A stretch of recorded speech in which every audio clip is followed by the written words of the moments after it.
Je suis à l'état civil, M. Dorego Adnan, fils d'imam.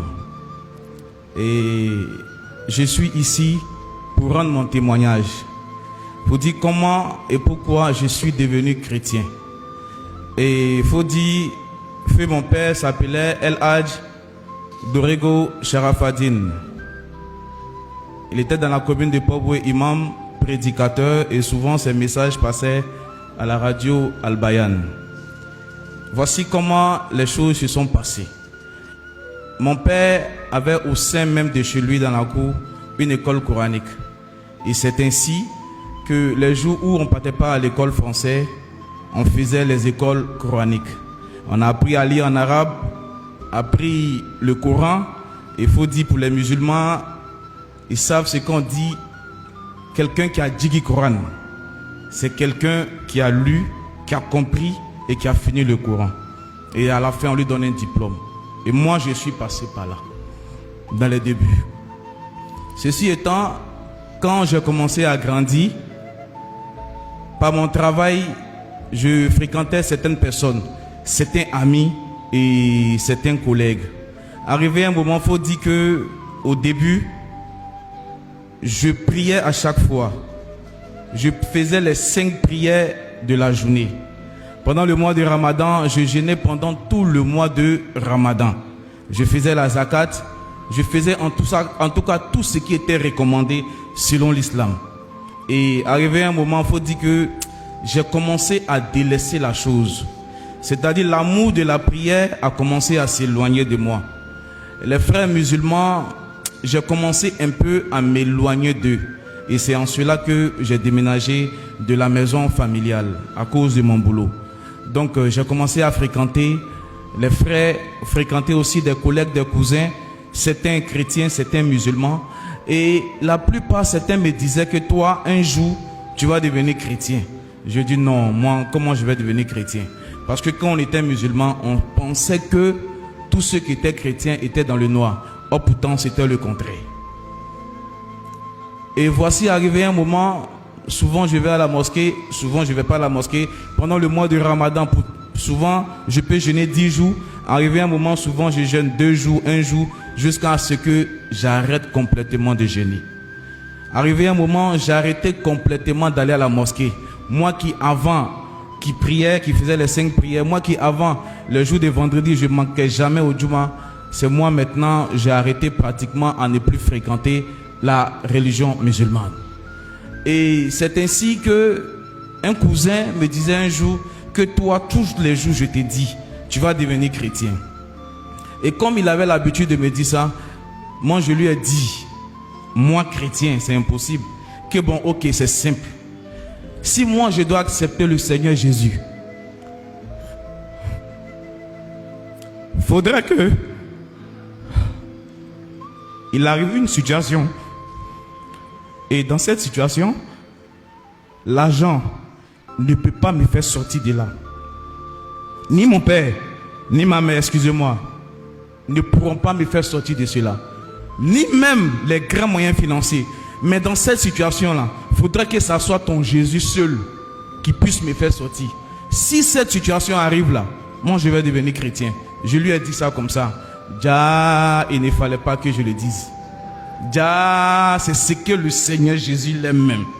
Déjà, le Seigneur qu'on adore là, il aime les défis. Et ceci étant, j'ai commencé à grandir et j'ai fait la rencontre de mon épouse et on a fait le mariage en 2021. Avant ça même, souvent, les gens partaient rapporter à mon père que ton fils Adnan là, il prie plus. On lui voit souvent dans les coins, il va plus à la mosquée. Un jour, mon père m'appelle et puis me demande, Adnan, toi-même, je ne te vois jamais à la mosquée. Pendant que j'ai fait les prédications, je ne te vois jamais. Moi, de Ramadan, même là, tu ne viens jamais faire ça à la maison ici. Les soirs, pendant qu'on fait l'onjan, il ne te voit pas ici. Il dit, non, le vieux, ce qui est sûr, ça va aller. C'est tout ce que je lui disais. Jusqu'à ce que j'ai rencontré mon épouse. Et on a fait le mariage coutumier, c'est-à-dire la dot, en 2021. Quand on a fait la dot, bien vrai, c'était pas facile. Pourquoi? Parce que mes frères et sœurs savaient que j'étais plus musulman. Mais nous savons que quand le Seigneur dit qu'il veut faire quelque chose avec toi, l'homme ne peut rien faire. Ce qu'il a dit va faire là, sûrement il le fera avec toi. Même si l'homme dit ça ne pourra pas, lui qui t'a créé là, par sa grâce, tu vas forcément arriver. Et ceci étant, on a fait le mariage coutumier. Et voici où tout va commencer. 3 mois après notre mariage coutumier, un soir aux environs de 22h, on était à la maison. Et comme le lendemain, je devais me lever tôt pour aller au travail, j'ai laissé ma femme au salon et je suis rentré dans la chambre me coucher. Et un coup, j'attends, Adnan, viens. Bon, moi, je me suis dit, comme je l'ai laissé au salon, elle était en train de me taquiner pour ne pas que je puisse dormir. Donc, j'ai vu ça d'amusement. Et je vois qu'elle insistait. Viens, ça ne va pas. Je me lève et je viens la retrouver au salon. Je dis, mais qu'est-ce qu'il y a? Elle dit, je ne vois pas. Elle dit, mais tu vois pas comment? Elle dit, oui, que je ne te vois pas. Il dit, oh, arrête. Oh. Il doit aller me reposer, demain il doit sortir tôt. Elle dit, je t'ai dit la vérité, je ne vois pas. Et pour tester, je me suis dit, en essayant de faire venir mon doigt vers son œil, sûrement elle va fermer ses yeux. Donc j'ai fait le geste, j'ai vu qu'elle n'a pas fermé ses yeux. J'ai fait le geste une seconde fois, je vois qu'elle ne ferme pas les yeux. Je dis, mais c'est quoi ça là? Mais qu'est-ce qui se passe? Qu'est-ce qui s'est passé? Elle dit, non, tu m'as laissé ici tout à l'heure. Un coup j'étais là, j'ai senti quelque chose dans mes yeux. Quand j'ai commencé à frotter, c'est là que je ne vois plus. Il dit, mais on va faire comment? On se va dans 23 heures. Nous, on vient à peine de se marier. Comment on va aller dire quoi à qui à l'heure là? C'est là je me souviens que j'ai un collègue travailleur, qu'on travaillait ensemble. Un jour, ma femme elle est coiffeuse. Donc comme elle devait travailler dans son salon, il est venu bénir l'endroit. Donc il est venu avec huile d'olive, huile d'onction. C'est ça qu'il a pris. Il a prié là-bas. Je le salue au passage, le pasteur Daniel. Il a prié à cet endroit. Et quand il a fini de prier, il a laissé l'huile. Donc soudain, je me suis rappelé qu'il avait laissé l'huile là-bas. Je dis, bon ok, tiens, je vais aller prendre l'huile là. Et pendant ce temps, je voulais tester encore si ma femme vraiment, elle ne voyait pas. Donc elle était assise dans un fauteuil. Donc je lui dis, lève-toi. Et je l'ai prise. Je voulais la faire asseoir dans le vide. Pour voir si elle va vraiment s'asseoir. Parce que je me dis, si elle voit, elle va refuser de s'asseoir dans le vide. Donc, je l'ai fait tourner un peu dans la maison. Et puis je dis, ok, assois-toi. Et j'ai vu qu'elle voulait s'asseoir dans le vide. C'est là que j'ai vu que c'était au sérieux. Donc j'ai dit, ok, attends-moi, je viens. Je me suis rappelé, Dieu merci, le salon où elle travaillait se trouvait à 100 mètres. Je suis allé, j'ai ouvert la porte, j'ai pris l'huile. C'est là que j'ai commencé à parler à mon fond intérieur. Pour dire, ah, qu'est-ce qui va se passer? Toi, tu viens de te marier il n'y a pas longtemps. Les gens là, ils savent que tu es musulman. Est-ce qu'ils ne vont pas murmurer? Est-ce qu'ils ne vont pas dire que tu as pris ta femme là pour aller faire ceci, cela? J'ai commencé à prier. J'ai dit, oh Dieu, ne me laisse pas. Jusqu'à quand je suis arrivé, quand j'ai ouvert la porte, ma femme a commencé à délirer. Elle a perdu la raison. Elle s'était mise, bon. Elle a commencé à perdre la raison. Donc je l'ai pris et je l'ai fait asseoir. C'est là maintenant, j'ai versé l'huile là dans ma main. Je me suis rappelé que même si on n'est pas chrétien, souvent on regarde des films, on voit comment les pasteurs prient. Et j'ai pris l'huile là, j'ai mis dans ma main. Parce que où c'était arrivé là, c'était chaud. J'ai mis l'huile là dans ma main, j'ai commencé à frotter. Voici Adnan, fils d'imam, qui est en train de prier. J'ai commencé à mettre ma main, ma paume, sur tous les pans de mur de la maison. Et j'ai commencé à prier. Seigneur Jésus, au nom de Jésus, tout démon, tout mauvais esprit qui est ici, soit chassé au nom de Jésus. Je vous chasse au nom de Jésus. Je suis venu par la rentrée principale, la porte. J'ai mis l'huile encore, j'ai marqué la porte. Je marque cette porte-là. Cette maison appartient à Jésus.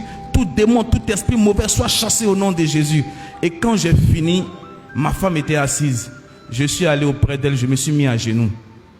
C'est là que j'ai commencé à prier dans mon cœur. J'ai dit au Seigneur Jésus, je dis Seigneur Jésus. En parlant, j'avais même oublié le défi que j'avais lancé. Et j'ai renversé l'huile là dans ma paume. Et j'ai dit Jésus, toi qu'on appelle Jésus-Christ, qui dit que tu es Dieu. Voici cette nuit-là, ma femme, elle est devenue aveugle. Je mets l'huile. Quand je vais frotter mes mains sur son visage, je ne veux pas dans 10 minutes, ni dans 30 minutes, ni demain. Si tout de suite et maintenant, elle retrouve la vue, moi, je t'accepte et puis je deviens chrétien. Voilà la prière que j'ai faite. J'ai fait la prière dans mon cœur. Et quand j'ai fini, quand j'ai renversé l'huile, malheureusement, l'huile là, je peux dire heureusement, l'huile est versée beaucoup dans ma paume. Donc j'ai remis dans l'autre paume et j'ai commencé à malaxer dans ma paume. Et quand j'ai fini, j'ai mis mes mains sur son visage. Et j'ai commencé à frotter son visage. Pendant au moins 5 secondes, je lui ai dit, ferme les yeux. Quand j'ai fini de frotter son visage, j'ai enlevé mes mains. Je dis, chérie, elle dit oui. Je dis, chérie, elle dit oui. Je dis, ouvre les yeux. Elle a ouvert les yeux. Elle dit, je te vois.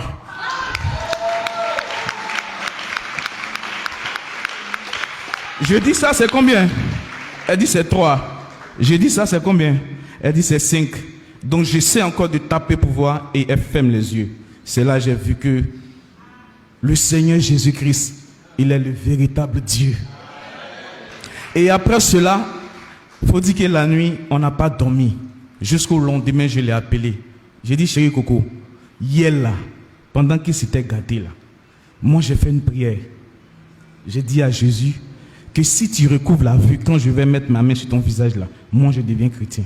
Et comme il a exaucé, à partir de maintenant, moi je suis chrétien. J'accepte le Seigneur Jésus-Christ. Et c'est en cela que j'ai accepté le Seigneur Jésus-Christ. Et après, il a fait beaucoup de miracles dans ma vie. Il s'est manifesté beaucoup dans ma vie. Donc toi, je m'adresse à toi qui est encore, tu n'as pas encore pris de décision. Toi qui as peur, toi qui hésites. La parole de Dieu nous dit dans le livre de Jean 8 au verset 32. Il dit, vous connaîtrez la vérité et la vérité vous affranchira. Je te donne un conseil. Cherche à connaître seulement la vérité. La vérité, c'est une personne. La vérité s'appelle Jésus.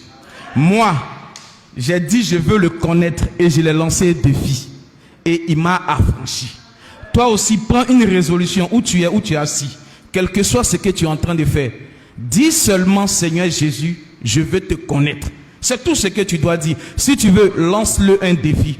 Tu vas voir qu'il va s'approcher à toi. Il va s'affranchir. Il va t'affranchir. Je vous remercie et shalom à vous. J'ai cru que tu allais vraiment acclamer le Seigneur. Ce n'est pas un homme qu'on acclame.